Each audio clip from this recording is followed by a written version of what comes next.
Hello friends, welcome back to my channel. আজকে তোমাদেরকে এমন একটা রেসিপি বানাবো বন্ধুরা, তোমরা কিন্তু ভিডিওটা না দেখলে বিশ্বাসই করবে না যে এটা কী দিয়ে বানানো। একদম ছাপা সন্দেশ বানিয়ে দেখাবো বন্ধুরা, কিন্তু এখানে কিন্তু ছানা কিংবা কোনো কিছু দিয়ে বানাবো না। আজকে বানাবো ছোলার ডাল দিয়ে। তো বন্ধুরা, ভিডিওটা খুবই ইউনিক আর সুন্দর হতে চলেছে, তাই শেষ পর্যন্ত দেখতে থাকো যে আমি ছোলার ডাল দিয়ে কীভাবে এই ছাপা সন্দেশটা বানালাম। যদি ভিডিওটা ভালো লাগে অবশ্যই একটা লাইক দিয়ে কিন্তু আমার চ্যানেলটা সাবস্ক্রাইব করতে ভুলবে না। আর তোমাদের বন্ধুদের সাথে কিন্তু বেশি বেশি করে ভিডিওটা শেয়ার করে দেবে, যাতে করে সবাই বানাতে পারে। বন্ধুরা, একটা দিলে কিন্তু চেয়ে চেয়ে খাবে, এতটাই সুস্বাদু হয় এই সন্দেশটা, অসাধারণ লাগে। তাই শেষ পর্যন্ত দেখতে থাকো, ভালো লাগলে চ্যানেলটা অবশ্যই সাবস্ক্রাইব করবে। এই দেখো, প্রথমেই আমি কিন্তু আগের দিন রাত্রে এই ছোলার ডালটা ভিজিয়ে রেখেছিলাম। একটু দিলেই কিন্তু অনেকটা হয়ে যায়। এই দেখো, এরপর এগুলো আমি সেদ্ধ করে নিচ্ছি ভালো করে। এই দেখো, ডালটা সেদ্ধ হয়ে গেছে। এরপর এটার একটা পেস্ট বানিয়ে নেব আমি, শুধু কিন্তু ডালটাই। এই দেখো, ডালের পেস্টটা বানিয়ে নিয়েছি এখানে আমি। এরপর দেখো আমি কি করছি বন্ধুরা, এইখানে দেখো আমি 1 বাটি জল আর 1 বাটি চিনি কিন্তু শিরা হতে দিয়েছি। এটা আমি কিছুক্ষণ ফুটিয়ে শিরা তৈরি করে নেব চিনির। এই দেখো, শিরাটা তৈরি হতে শুরু করে দিয়েছে। এই দেখো বন্ধুরা, চিনির শিরাটা খুব ভালোভাবে তৈরি হচ্ছে, দেখতে কিন্তু খুবই সুন্দর লাগছে বন্ধুরা। মাঝে মধ্যে একটু করে নাড়া দিয়ে দিতে হবে কিন্তু। এই দেখো বন্ধুরা, শিরাটা কিন্তু হয়ে এসছে। তখন আমি এর মধ্যে পেস্ট করা ছোলার ডালটা দিয়ে দেবো।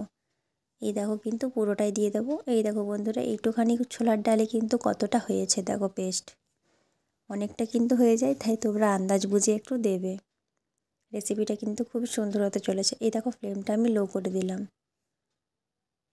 এরপর দেখো, এই চিনি শিরার সাথে কিন্তু এই ছোলার ডালটা পুরোটাই কিন্তু মিশে একটা পেস্টের মতো তৈরি হয়ে যাবে। দেখতে থাকো তোমরা। এই দেখো, এই রকম একটা মিহি পেস্ট তৈরি হবে।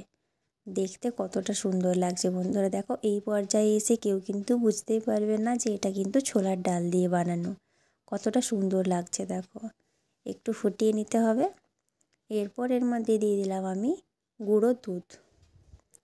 এখানে বড় চামচে 4 চামচের মতো গুঁড়ো দুধ দিয়েছি। এটার সাথে ভালো করে মিশিয়ে নেব এই পেস্টের সাথে। শুকনো শুকনো করে নেব একটুখানি। এই দেখো, শুকনো শুকনো করে নিয়েছি। এরপর আমি এর মধ্যে দিয়ে দিচ্ছি ঘি। ঘিটা কিন্তু বড় চামচে 2 চামচের মতো দিয়েছি, 2 থেকে 3 চামচ। এটাকে আবারও নাড়াচাড়া করে নিচ্ছি আমি।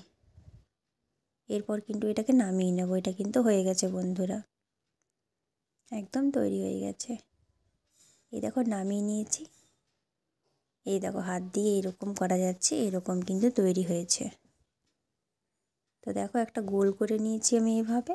এরপর একটা চামচের সাহায্যে এইরকম ছাপগুলো কিন্তু দিতে থাকবো। কত সুন্দর দেখো ছাপগুলো দেওয়াচ্ছে। ছাপগুলো দেওয়ার পর কিন্তু বুঝতেই পারবে না যেটা কী দিয়ে বানানো হয়েছে।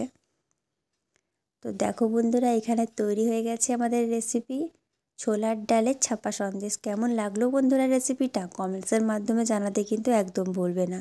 কত সহজ পদ্ধতিতে বানিয়ে দেখালাম। দেখো, তোমাদের একটা তুলে দেখাই কতটা সুন্দর হয়েছে এই ছোলার ডালের ছাপা সন্দেশটা। এই দেখো বন্ধুরা, তো এইভাবে কিন্তু তোমরাও বানিয়ে নিতে পারো ছোলার ডালের ছাপা সন্দেশ। একটা দিলে কিন্তু চেয়ে চেয়ে খাবে, এতটাই সুস্বাদু হয় এই রেসিপিটা। তাই বন্ধুরা, অবশ্যই বাড়িতে একবার ট্রাই করো, আর কেমন হয়েছে সেটা কিন্তু আমাকে জানাতে একদম ভুলবে না। কথা দিলাম খুব ভালো হবে। তো বন্ধুরা, রেসিপিটা ভালো লাগলে অবশ্যই একটা লাইক দেবে, আর এইরকম ধরনের নতুন নতুন রেসিপি পাওয়ার জন্য কিন্তু আমার চ্যানেলটা অবশ্যই সাবস্ক্রাইব করে রাখবে। আর পাশে থাকা বেল আইকনটা প্রেস করবে আমার ভিডিওর নোটিফিকেশান সব থেকে আগে পাওয়ার জন্য। তো সবাই খুব ভালো থেকো, সুস্থ থেকো, সাবধানে থেকো বন্ধুরা। তোমাদের সাথে দেখা হবে আবার নতুন একটা পর্ব নিয়ে। আজকের মতো এতটাই।